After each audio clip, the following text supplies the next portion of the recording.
Just launched with our website now, thesuccessseries.com. If you want to be a guest on the show, want to join the community, or just want to check us out, go on the site, add your information there. Awesome, guys. Thanks for tuning in.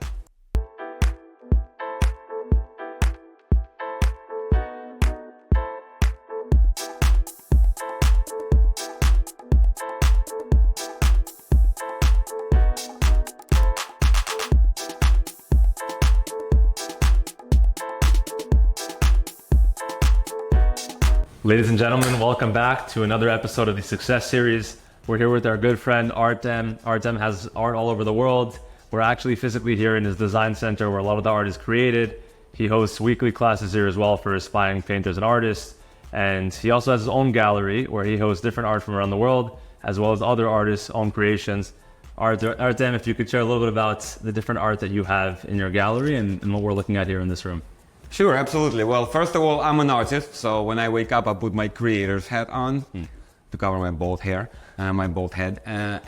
So behind me, you see my own artwork, which is, and I also represent other artists. One of the most delightful artists that I like to share with you is Alexander Ney, who's a sculptor based in New York. Very distinguished, very established artist who's in many museums worldwide. Few other artists in the space here. I can show you, take you around. But this is my studio. This is mostly my studio and my showroom. So most of the artwork here is mine, and this is also the place where I teach classes. So. Other artists that I represent are also featured in New York and in Miami showroom. I'll be happy to take you guys there next time too. Absolutely, thank you. So let me start with the paintings behind us here. Oh yeah, if you could tell us behind the design inspiration for it. So this is a series of painting that deals with the nature of time. So this is my interpretation of time, my way of dealing with it, and my way of trying to understand time. Because when you're young, sometimes it just crawls, and as you get older, it just flies, and sometimes, time is just it's just a force of nature that's really not explained well visually, I think. So myself, just like many other artists, are fascinated by this concept, and and this one also jumps back in time to ancient civilizations, and then forward in time to the future civilizations, or maybe, who knows, maybe there's the ancient aliens that flew in to visit us during the ancient civilizations. Speaking of ancient aliens, I just remembered that I actually did illustrations for one of the ancient alien concepts that was then featured at History Channel. And I did it while still at School of Visual Arts, while still being a student at School of Visual Arts in New York. And it sounded like, like science fiction. I mean, it is science fiction. But it was very fascinating. And the lady who hired me to do the job, she said, well, don't you remember your past as an Atlantis? I think you're one of us, because, judging by your artwork, you're one of the Atlantis. And I was like, no, I don't remember my past in the Atlantis, but you think I'm one of I think I'm good enough for the job, right? So I said yes, and that's how I got the job. And it was somewhat similar to that. Very cool. So now 20 years later, I'm still doing stuff like that. That's awesome. This is actually the painting that I'm working on right now, and I'm sort of struggling with it, but this is totally fine, because any true big project should also be a bit of a struggle, otherwise the rewards are not as rewarding. And it's inspired by my wife and New York, which is a modern Babylon with all its flaws and some of its perks. Oh, this is the glasses with the third eye. So when I lose my inspiration, I put my third eye glasses on, and the inspiration just goes through the third eye. Just kidding. And this is one of my ongoing themes, Tree of Life, and actually has two major different interpretations of it. One is kind of more or less traditional Sephiroth tree, And what also, I mean, I love this concept, and what also fascinated me about this concept when I just started to learn Kabbalah, is that apparently scientists who study quantum physics believe that this is the closest thing to their understanding of the world's scheme. So a lot of the scientists who studied quantum physics say, okay, so our understanding of the string theory and how the world exists is best described by the Sephiroth tree, by the Kabbalists who created it hundreds of years ago, if not thousands of years ago. And they say, we don't understand how they did it because scientifically this is what we're proving right now.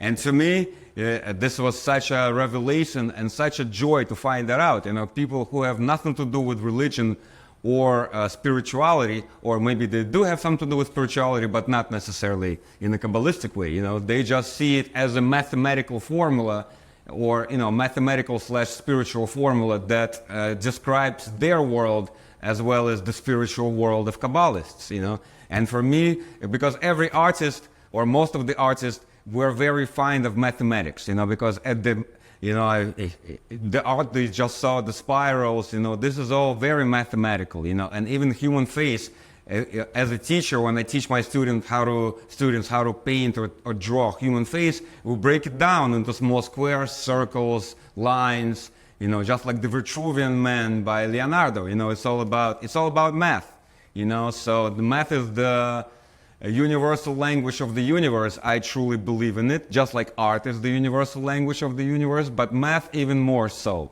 because you don't need cultural references to understand math, So this is why I was fascinated by this concept. And honestly, how I first learned about it, I just liked the way it looked. I knew nothing about Kabbalah, nothing about Sephiroth. I just liked the way it looked, just as an artist or just as a guy who likes mathematical patterns, And then I was like, okay, so what am I looking at? I have to kind of learn what I'm looking at. And then look, you can sort of find it everywhere if you know where to look. You can find it in turtle shell, right? So it's sort of similar. And this is also same idea, but just a different interpretation. This is the tree of life as we know it, more from like a poetic source or literature source, but also same idea, connected as above, so below. Everything's connected, everything is intertwined, and there's a big mystery in it all. So this is where I teach, this is where I paint and teach classes. And I'm so blessed. I thank God every day for this beautiful place, for this amazing location, and for the opportunity to be here. Yeah, so this is where magic takes place. Beautiful, and you have the amazing view here behind you. So yes, probably yes, creates inspiration. And yeah. I usually have Sunday kids classes, so I tell my parents, if you're dropping off your kids, bring a swimming suit because they can enjoy the beach. Thank you for showing us your art. If you can give us a little background, when did you start to become creative? How did you get into art and develop all these beautiful paintings? Kind of start us in your childhood and then catch us up to today. Yeah. I started when I was a child, very young, thanks to my parents. I mean, they were just doodling and I used to repeat whatever they doodled. I asked them to doodle for me, to draw, not to doodle. Basically, I grew up in Belarus, which back then was part of the Soviet Union.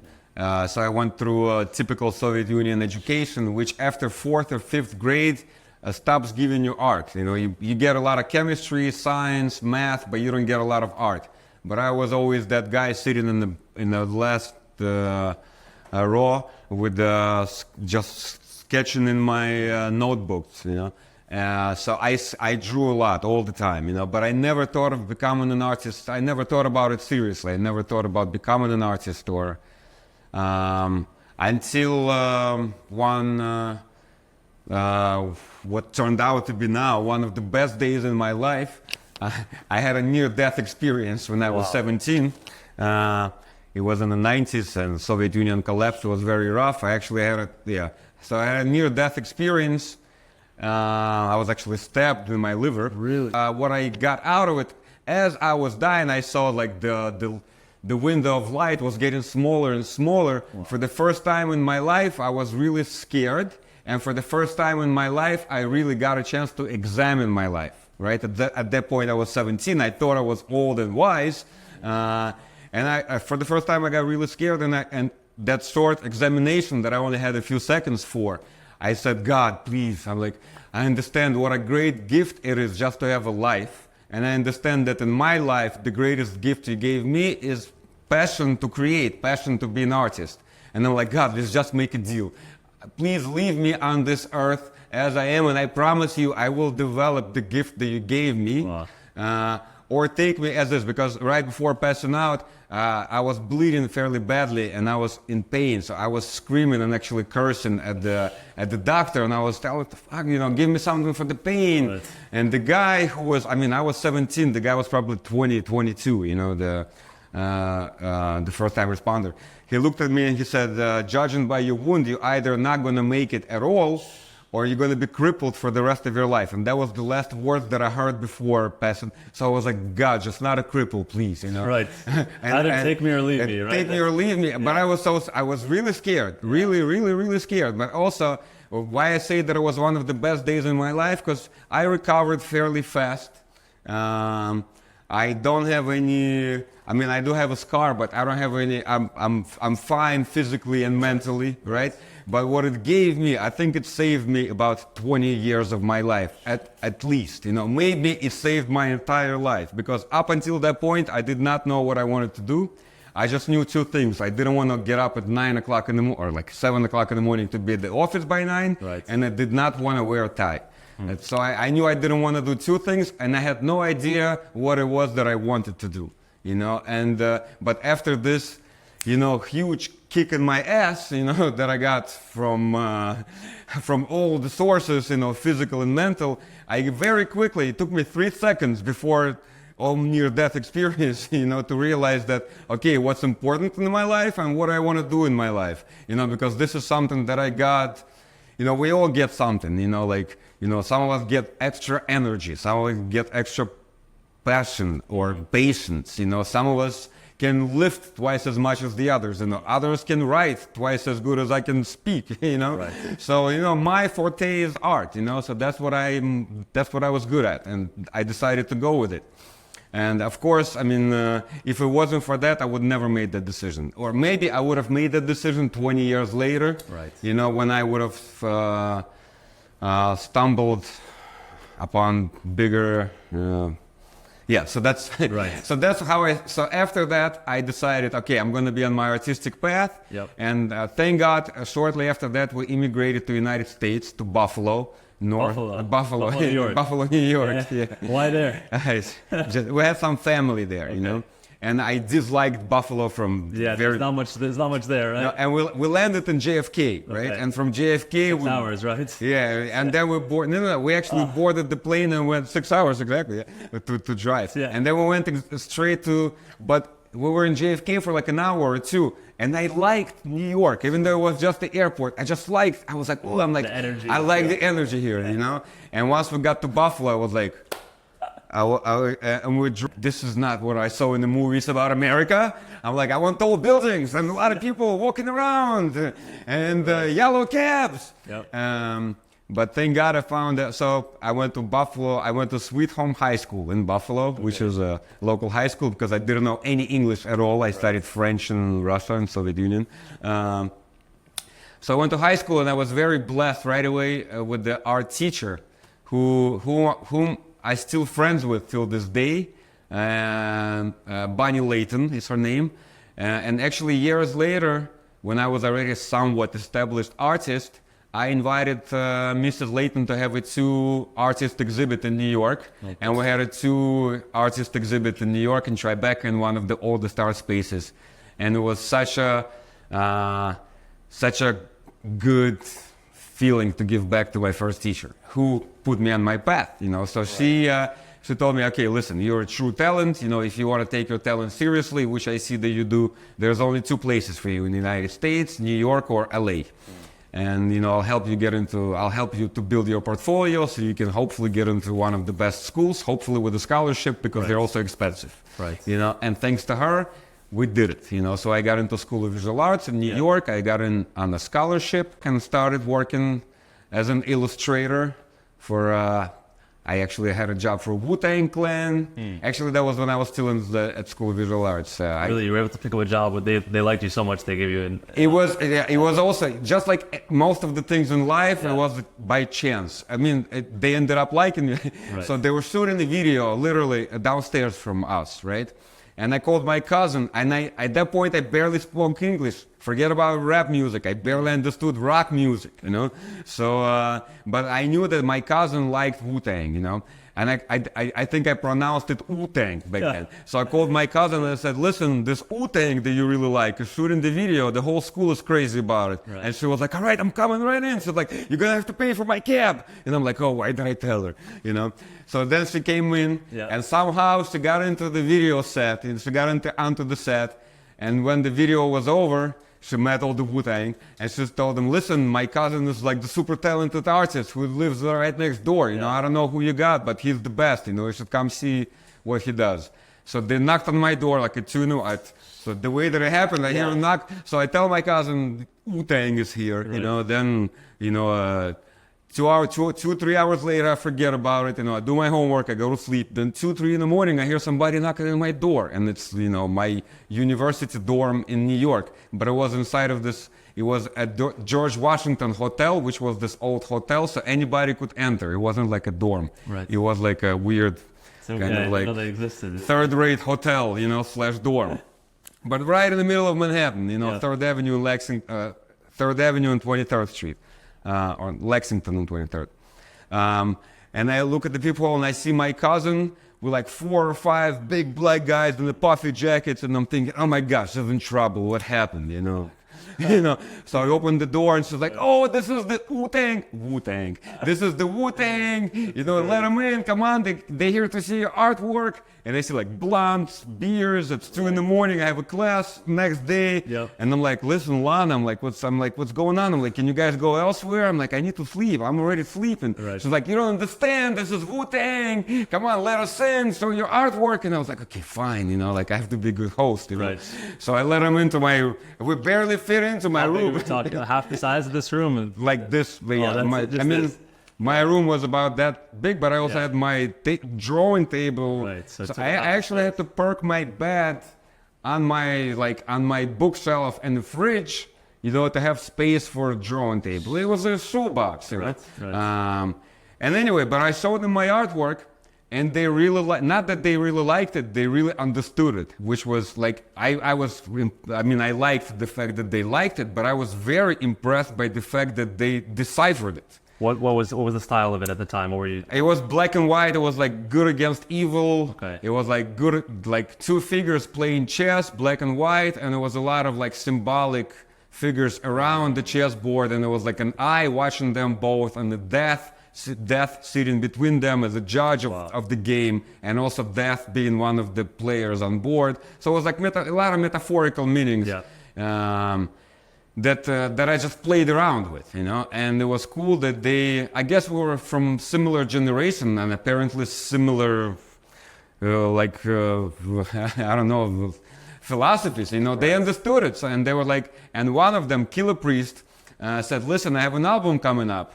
And one of the artworks, and he's like, I love this particular artwork. He's like, I want you to do something very similar to that, just with my face on it. Right. You know? And I said, oh, okay. So I ended up having a job for them, and yeah. Was that the start of your success in the field, or was no? Yes and no. Actually, we ended up working, but it wasn't published. The artwork, I did work for them, but it wasn't published in their critique hours. Yeah, and the logic behind it, because I went with them to the meeting with the Sony record management, right, and the Sony record, and the Sony manager, the record company manager said, listen, the artwork is too white. He said, because he said, you guys are rappers, you know, you guys are hip hop. White culture. It's like yeah, she's like, but I know she was so wrong, because as we all learned later, very, very soon after that, Wu-Tang crossed all borders, you know. They sold more discs to white people than they did to any others. I think I'm not sure, but I like white, black, green, yellow, everybody Doesn't listened matter. to it. Yeah, everybody listened to Wu-Tang, you know, so she was wrong about that. And him, the artist, Killer Priest, was right about it, you know.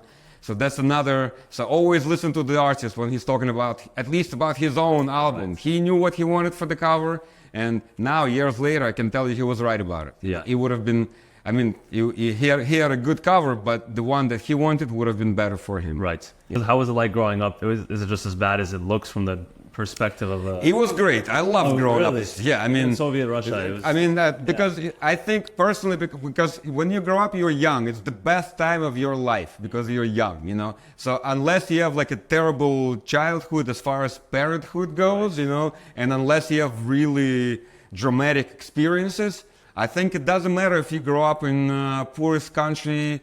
Like for example, I traveled in Asia a lot, and one of the poorest countries that I've ever been to is Nepal. Okay. But it's also one of the happiest people that I met are in Nepal. Right. You know, including the capital, which is dirty and it doesn't have like the Zen feeling of the mountains. You know, but people even in Nepalese capital are still happy. So growing up in the Soviet Union, I was mostly happy, just because I had loving parents, great surroundings. When I was a teenager, it started like the Soviet Union collapsed, right? So it became dangerous. Like you know, the crime went up. Right. But I still loved it because for us it was like, wow, you know, everything that was like, for example, I listened to the rock music, Western rock music and Russian rock music. So it was outlawed, literally outlawed in Soviet Union.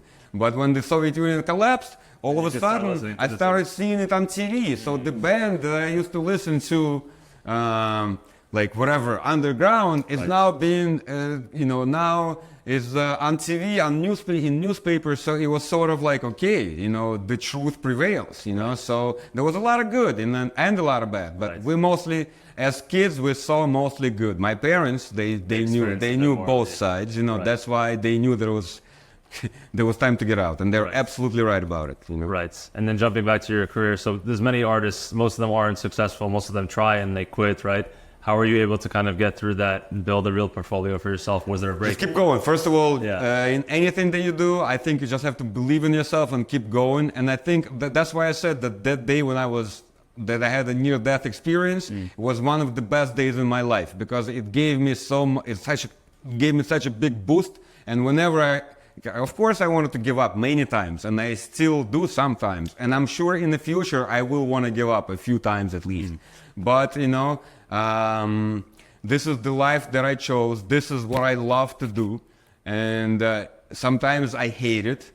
And this is what I love to do, but there's a lot of things that come with it that I hate. You know, but still, it's still my best choice. You know. What would you say is your most well-known and best piece of art? Maybe they're different, but what would you say? So far, it's probably the Third Temple. It's the painting that I painted over 10 years ago, and I was inspired by the Third Temple idea. Right. Of course, and I traveled to Israel because the concept came from a friend of mine, my very dear friend and a collector. He called me up with an idea, and I wasn't immediately sold on it. And he said, listen, how about this? You and I fly to Israel. I pay for the flight. If you don't get inspired, fine. You know, that's it. It's my expense. He's like, but if you get inspired, you know, put it towards the painting. Wow, that's very cool. Because he wanted to commission the painting. Right. And I said, well, okay.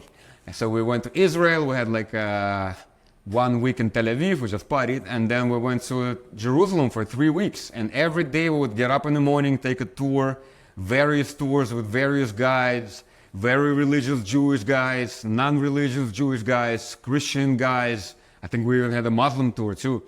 No, we didn't, but we wanted to actually. So whatever, like, you know, just historical, we looked at Jerusalem in any possible way that we could, you know. And eventually I got an idea that was developed into the painting that's called the Third Temple. And I struggled with it. And it actually took me over half a year to paint this single painting. And I worked on it daily for like 6 to 10 hours daily. And I remember when I was halfway through it, local rabbi from Williamsburg, Brooklyn, I lived in Williamsburg, Brooklyn back then. asked me to donate a few art pieces to upcoming auction for the Jewish kids. And I said, okay, but I asked him to come to the house and pick the artworks because I wanted to make sure that it's something that he likes. Right. And I also wanted him to see the painting, but I didn't tell him that because I wanted to see his reaction. Yeah. So he comes to the house, he opens the studio door, and he sees the painting, and he goes like this, "Oh, Mazel Tov! Third temple coming from the sky!" And I'm like, "Okay, good." Right. And I'm like, "Thank God, I'm on the right path," you know. And then he's like, he counted something there, and he's like, "Oh, and you got the right number of arches." And I'm thinking, really? Thank God I do, because once again, I just did it mathematically. Right. You know, I mean, subconsciously I thought about like 12 good numbered tribes, whatever. But you know, it was just it's mathematical plus it's visual. You know, so I guess that's why it's divine. You know. And then, so he really liked it. So they gave me an emotional boost, you know, and I was like, okay, so this guy who has nothing to do with it, who didn't know nothing about it, recognized it instantly for what it's supposed to be. Right. And he was enthusiastic about it and optimistic, you know, though he's a very optimistic guy to begin with, you know, but it was a good reaction. Right. So, but because I worked on it, it was a commissioned painting, so I was just supposed to finish it and give it to my friend. But because I was in my studio for half a year, a lot of people got to see it. And then I had a big show coming up, and I was asked to exhibit that painting in the show. So I took it to the show, and it was really well received, you know, by people who know nothing about Israel, know nothing about the Third Temple. Right. Actually, many of them didn't even get the concept, but they just liked the painting. And when they asked me about the idea, they liked the idea behind it. And actually, one of the ideas that the temple rests on this huge structure that is basically 3 legs, and each leg stands for the major religion that came out of Jerusalem, which is Judaism, Christianity, and Muslims. Right. So basically, it doesn't matter which path of which spiritual path you choose. You know, if you get on this path and you follow it, you know, you get all the way to the top anyway. Right. You know, so that was one of the concepts. Wow. And did you ever sell that painting, or you? So the guy, Alex Rothman, my dear friend who commissioned the painting, took it. He bought it. Yeah. Someone commissions a painting. It means you just set amount for them, and then they pay you that amount, or they come up with a number. How does that typically work? Usually when they. Both ways. Sometimes people tell me, "Hey, can you do this for $1,000?" Right. I tell them yes, or I'll tell them no. It costs $5, or it costs $2, whatever. So you know, and it's always not always, but it's very often a negotiation process. Sure. Yeah. Because it's arbitrary, right? There's Arbitrary, yeah. Well, I charge per. I know approximately how many hours I'll work on it, so I charge per hour. And also, if I really like the theme, I charge less. You know, because I know that I'll be doing it for myself. I don't have to make this mental trick. You know, the mental trick for any artist is that even if it's not your theme, you have to make it your theme. Right. You know, but I don't have to do that extra mental work. You know, if I do if I do something for somebody who knows my art and wants me to do something in my recognized style, so to speak. Right. Yeah. For me, art and spirituality, it's just. Art is spirituality. It's just a different form of spirituality. But of course, I read a lot, you know, and of course, and as a person who always wants to grow spiritually and emotionally, sooner or later was inevitable that I would end up in some kind of spiritual hub, I guess. And I guess my choice is Kabbalah. Why is it Kabbalah? Yeah, that's a good question. Because I like the fact that it sort of has a religious connotation, but it doesn't. You know, like you don't have to be Jewish to study Kabbalah. Right. You know. So I like that it's democratic, you know, it's open to all, you know. Right. The Kabbalah is my spirituality. I like physical activities now, especially now that I'm getting older, you know. Yeah. I used to live in New York full time, so I used to walk just 2-3 hours a day just because it's New York, you know. Right. Now most of my time is in Florida, so I drive all the time, so I force myself to walk. And thank God I'm blessed to be near the ocean very often. So I swim a lot, you know.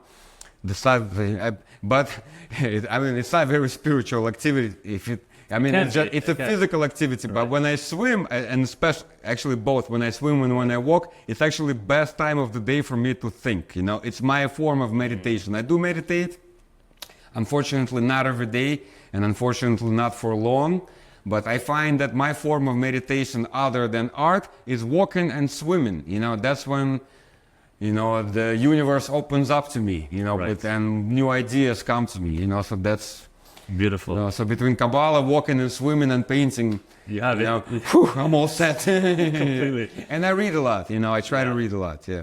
Very cool. And I guess the last question I ask you is, many people that watch this show, they're early on in their career, they say, I grew up in this environment, I don't have these advantages. You came from Soviet Russia, didn't speak any English, and now you've built this whole studio and you have this whole art. What would be your one piece of advice to them if they're doubting their ability to be successful or achieve anything in life? First of all, listen to your heart. Don't listen to your heart, and just listen very closely, you know, because if this is something, if you're doing something that you don't really like, most likely sooner or later you will end this. You're not going to be doing it for the rest of your life, you know, because the reason why I'm doing this and the reason why I'm successful at this, because at some point I was washing dishes and being an artist, you know, and I paid my rent by washing dishes, not by being an artist, you know. I'm very grateful, I'm very blessed, and I'm very happy and relaxed in my position where I'm at, but I don't think I achieved what I want to achieve, so I keep going, you know, and never, first of all, believe in yourself, never stop, listen to your heart, and don't listen to your brain, and don't listen to people around you. I mean, just, of course, listen to them, but take in constructive criticism, of course, you have to take it in, you know, but don't take negative, you know, it's not going to do you any good, you know, never. Yeah. Artem, thank you for being on the show. It was an absolute pleasure. Where can our guests check out your art, different pieces, if they want to purchase? My website is artemart.com. It's ARTEMART.com. Or my Instagram, it's Arte, ARTE_Miro. So I'll see you there. Awesome. Check it out, guys. Thank you, Artem.